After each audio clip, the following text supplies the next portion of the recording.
Hello students, कैसे आप लोग। आज ये क्लास 10th के लिए हमारा थर्ड वीडियो लेक्चर है। पिछले टर्म में हम लोग इलेक्ट्रिक करंट तक पढ़ चुके थे। इलेक्ट्रिक पोटेंशियल मैंने डिफाइन किया था, इलेक्ट्रिक फील्ड मैंने बताया था आपको, पोटेंशियल डिफरेंस बताया था। जो बच्चे क्लास नहीं किए होंगे तो वो प्रीवियस वीडियो लेक्चर जरूर देख लेंगे। आज हम लोगों को एक बहुत इंपॉर्टेंट टॉपिक डिस्कस करना है, ओम्स लॉ। चलिए देखते हैं Ohm's law.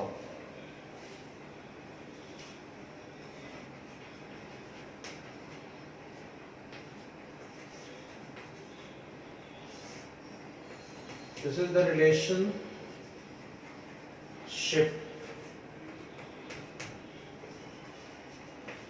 between potential difference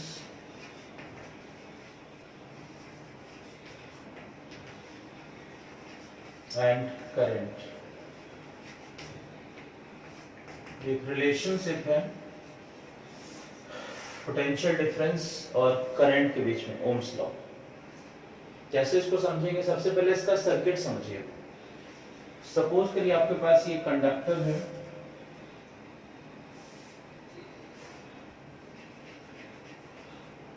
इस कंडक्टर का रेजिस्टेंस R है, कैपिटल R।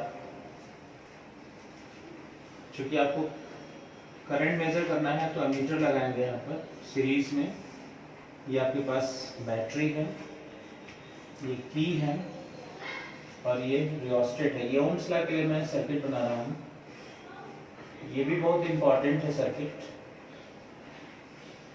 क्योंकि ये बोर्ड में पूछा जाता है।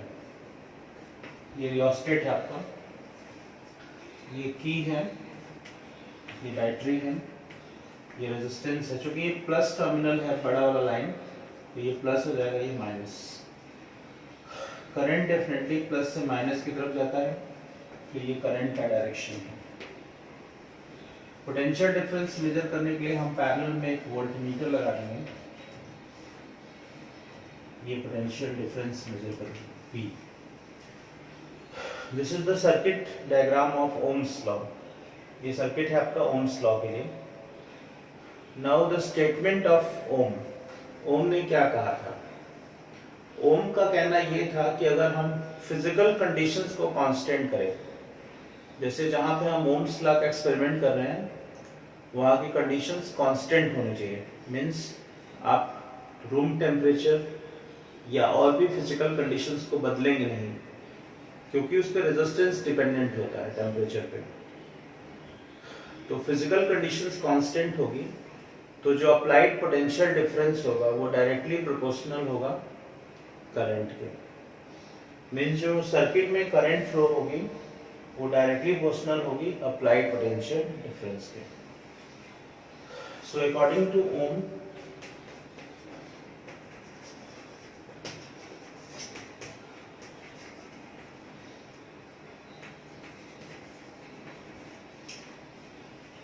V is directly proportional to I।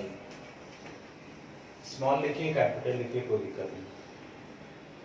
लेकिन इसमें सबसे बड़ी कंडीशन है कि आपकी फिजिकल कंडीशंस कांस्टेंट होगी। सो फिर से एक बार स्टेटमेंट सुन लीजिए, इसको लिख भी लीजिएगा।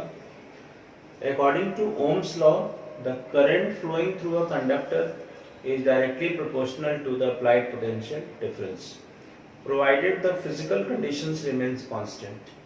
Physical conditions like temperature, etc. So V is directly proportional to I। Proportionality को हटाने के लिए कांस्टेंट लगाते हैं, जिसको हम लोग R बोलते हैं। तो यहाँ पर R एक कांस्टेंट है,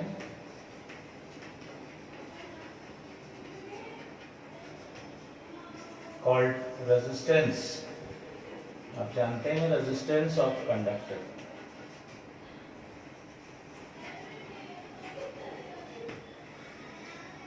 R को हम रेजिस्टेंस ऑफ कंडक्टर कहते हैं। Clear? This is the Ohm's law. Now हम इसको ग्राफ से कैसे समझेंगे? So see the graphical representation of Ohm's law.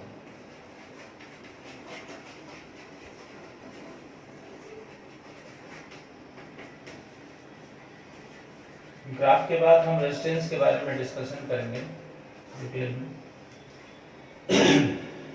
Ohm's law में दो ग्राफ बनते हैं, कुछ क्वेश्चंस में V और I ग्राफ खींचा जाता है और कुछ क्वेश्चंस में IV ग्राफ। ये बच्चों को बहुत कंफ्यूज करते हैं। रीजन ये है कि ओम्स लॉ के लिए जो ग्राफ होता है वो दोनों ही केस में स्ट्रेट लाइन आते हैं। मीन्स अगर कोई भी कंडक्टर ओम्स लॉ को फॉलो कर रहा है तो उसका ग्राफ हमेशा स्ट्रेट लाइन होना चाहिए। मीन्स अगर ओमिक कंडक्टर है तो हमेशा उसका ग्राफ स्ट्रेट होना चाहिए। दोनों में डिफरेंस क्या है? बहुत बड़ा डिफरेंस है। ये VI ग्राफ है और ये IV ग्राफ है। अगर हम स्लोप ये निकालेंगे, इसका स्लोप का मतलब होता है tan थीटा। अगर आपसे कोई स्लोप पूछता है तो आप tan थीटा निकालेंगे। तो tan थीटा का मतलब होता है परपेंडिकुलर अपॉन बेस। तो ये परपेंडिकुलर डेल्टा V हो जाएगा, बेस I है तो delta V upon delta I resistance आ जाएगा। यहाँ से R equal to V upon I resistance होगा। तो VI ग्राफ में अगर स्लोप निकालेंगे तो ये आपको रेजिस्टेंस देगा, लेकिन अगर हम यही गलती से ये स्लोप कैलकुलेट कर लेंगे तो ये आपका I अपॉन V आ जाएगा, क्योंकि परपेंडिकुलर ये आ जाएगा। क्लियर? तो ये 1 अपॉन R आ जाएगा। मींस ये रेजिस्टेंस का उल्टा हो जाएगा, जिसको कंडक्टेंस कहते हैं। तो ये गलत आपका आंसर देगा। इसीलिए स्लोप निकालते समय आप ध्यान रखेंगे, slope will be calculated from current axis.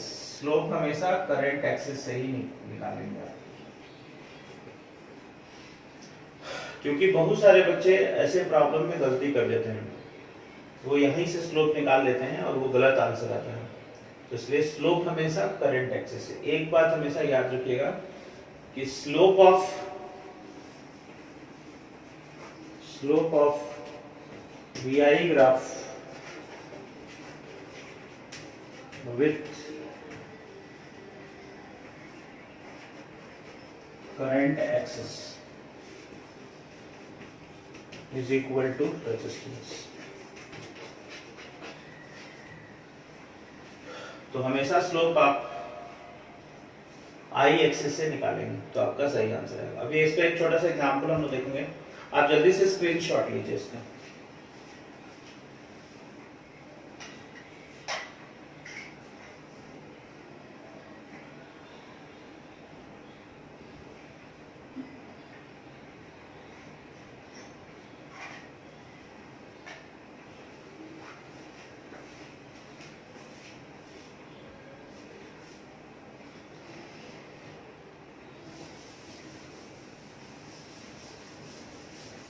चलिए देखते हैं इसमें प्रॉब्लम्स कैसे आते हैं।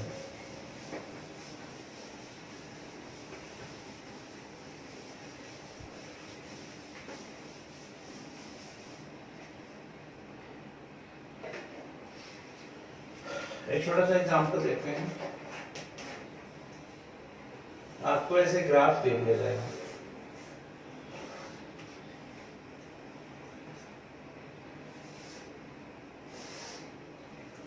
ये R1 दिखा रहेगा यहाँ पे, ये R2, ये करंट एक्सिस है, ये वोल्टेज एक्सिस। और आपके पास चार ऑप्शंस रहेंगे। पहला ऑप्शन होगा R1 is equal to R2, फिर R1 is greater than R2 और R1 is less than R2 और D none of these।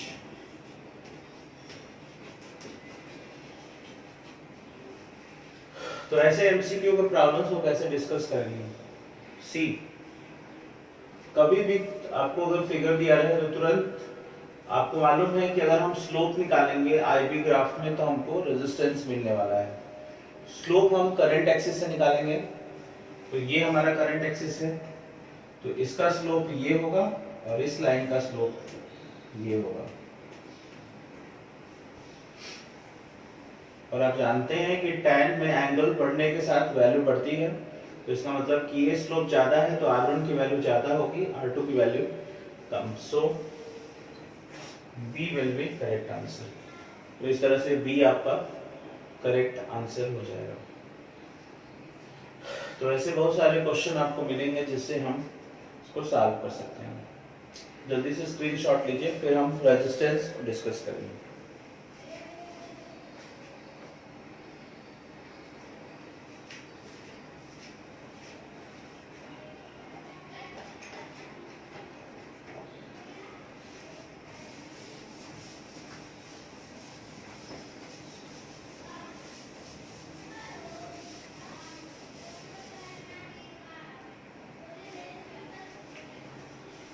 Now see the concept of resistance.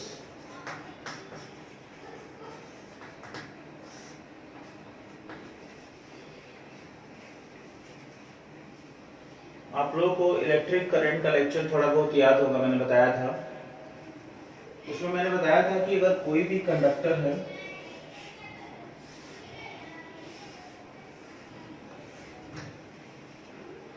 then it has large number of free electrons randomly moving in different directions. ये electrons हैं जो randomly move कर रहे हैं with a very high speed 10 to the power 5 meter per second. ये मैं पीछे वाले लेक्चर में भी डिस्कस किया था। लेकिन इनकी नेट थर्मल वेलोसिटी जीरो होती है रैंडम डायरेक्शन की वजह से। जैसे ही हम इसको कनेक्ट करेंगे बैटरी से,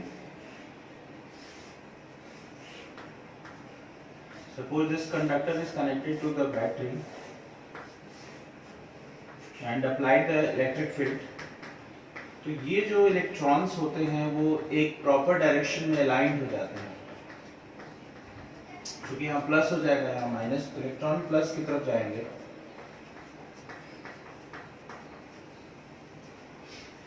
And during their motion they will collide with the metal positive ions. ये जो मेटल के पॉजिटिव आयंस इनसे कोलिजन करते हैं और यही रेजिस्टेंस का कारण है। रेजिस्टेंस का मतलब क्या होता है, तो ये मालूम है आपको। Resistance is the obstruction provided by the conductor in the path of flow of current. Resistance एक रुकावट है जो करंट को रोकती है। एक तो आखिर में ये करंट को रोकती क्यों है? क्योंकि इलेक्ट्रॉन जो होते हैं, ये इलेक्ट्रॉन्स ये कोलाइड करते हैं मेटल पॉजिटिव आयन से। तो रेजिस्टेंस का जो मेन कारण होता है वो होता है collision between the electrons and metal positive ions. So the obstruction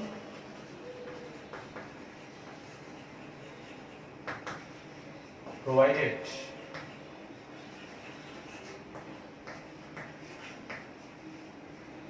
by conductor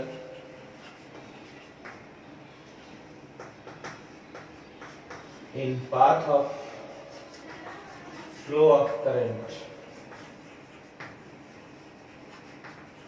is called resistance.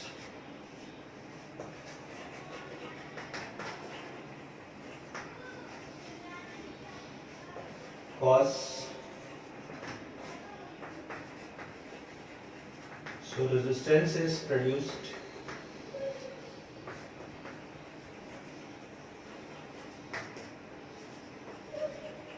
due to collision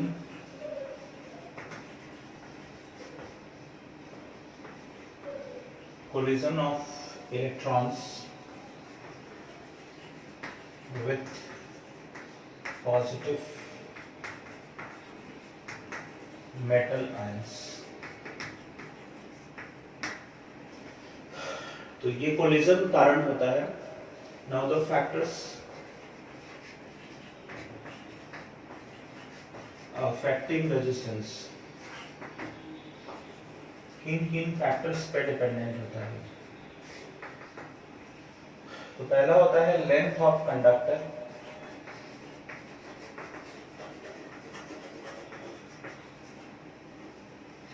resistance length पे कैसे डिपेंडेंट होगा? ये जो आपकी कंडक्टर की लेंथ है इस पे कैसे डिपेंडेंट? ये एरिया ऑफ क्रॉस सेक्शन होता है। तो डेफिनेट सी बात है जितना लंबा वायर होगा उतने ज्यादा कोलिजन्स होंगे। आपको छोटी दूरी तय करनी है तो आपके लड़ने के चांसेस कम है, ज्यादा दूरी जाना है तो कोलिजन के चांस ज्यादा होते हैं। तो लेंथ बढ़ेगी तो रेजिस्टेंस बढ़ेगा। That is R is directly proportional to L। Second factor होता है area of cross section.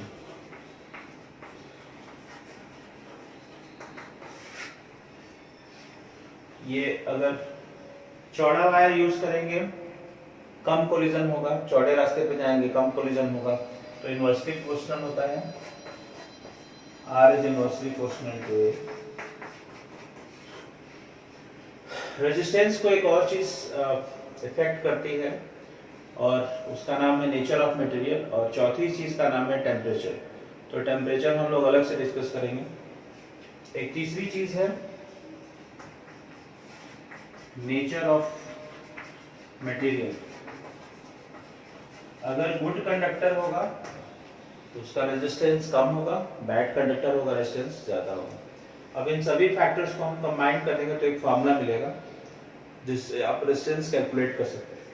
Just take the screenshot.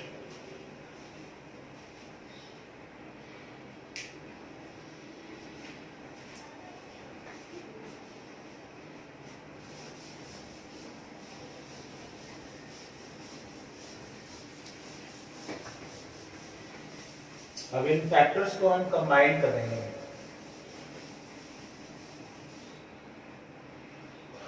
So combining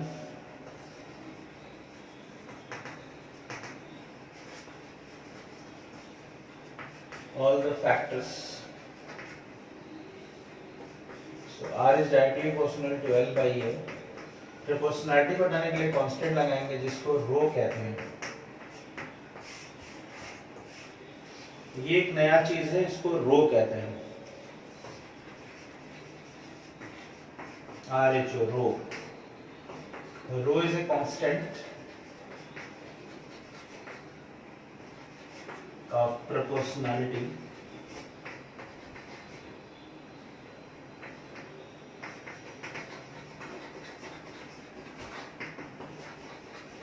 इसका नाम है resistivity.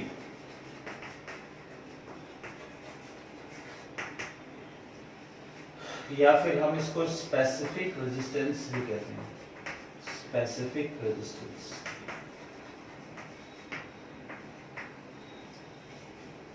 Here now unit of R, resistance की यूनिट क्या होगी? सो यूनिट होती है ओम। रेजिस्टेंस की जो यूनिट होती है उसको ओम्स कहते हैं और इसका ये सिंबल होता है ओम का। क्लियर? इस तरह से हम रेजिस्टेंस के बारे में जान सकते हैं।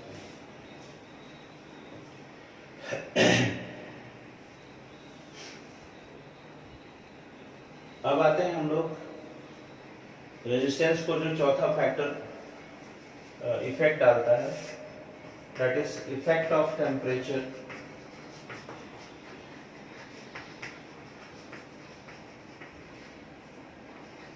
On resistance.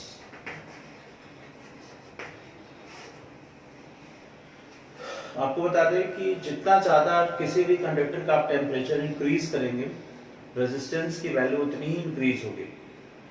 बहुत सारे कारण होते हैं। Thermal velocity of electrons increase हो जाएंगी जिसके कारण कोलिजन्स ज्यादा होंगे, जिसकी वजह से कोलिजन जब ज्यादा होगा तो रेजिस्टेंस की वैल्यू भी इंक्रीज होगी। तो इसके लिए एक फॉर्मूला आता है जो आपके सिलेबस में नहीं है लेकिन आपको बता दे रहे हैं। RT is equal to R0 1 plus alpha delta T. ये आपके कंपटीशन में काम करेगा। RT जो है ये रेजिस्टेंस है eight T degree Celsius. R0 जो है ये ओरिजिनल रेजिस्टेंस है।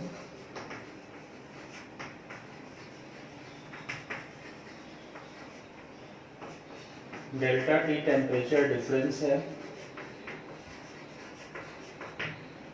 और ये जो अल्फा है ये टेम्परेचर कोफिशिएंट है।